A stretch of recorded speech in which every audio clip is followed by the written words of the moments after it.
Good morning GTA Cars, nandito na yung ating Isuzu Altera. So sold na ito guys, ang dami nag-inquire nakaraan. Actually matagal lang na-reserve to. Ang dami kasi nating pila dito sa workshop, yung mga Fiesta natin. Dalawa yon, tapos ito Sport. So ito sinisimulan na, finally. So kita nyo naman, 3-step yan. Interior, exterior, engine, lahat. So sinisimulan na ang ating mga detailing dito sa mga singit-singit na mga yun, yung gilid-gilid kasama lahat yan. Ayan, pakita ko na rin, kita nyo naman. Ito yung before dumi before, tapos ito yung after, di ba? O ganyan siya kalinis pagkatapos. So abangan nyo to, ang ganda nito pagkatapos. Nakabaklas na rin yung mga seats na to. Leather seats to guys, kasi ito yung parang top of the line na 3.0 Altera, na 3.0 engine, automatic transmission.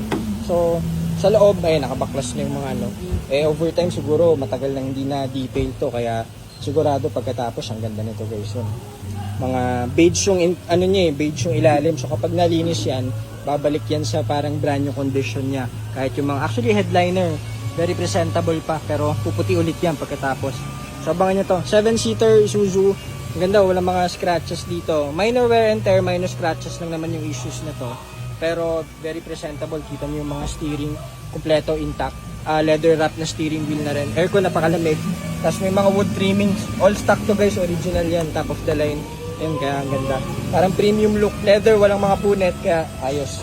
All good. So, ayun, hintayin na natin matapos to para ma-enjoy na nila boss. Nasa abroad pa sila boss eh. Kanina, andito yung father niya. Na-check yung Altera, mga upuan. Nakabaklas na. So yun muna. At on to the next tayo. Dun sa mga nag-inquire, pasensya na kayo.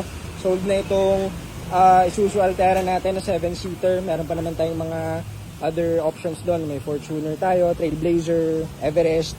So check nyo na lang yan guys. So ito sold na at before and after, bangan guys. Thank you. Good morning GTA Cars. Salamat.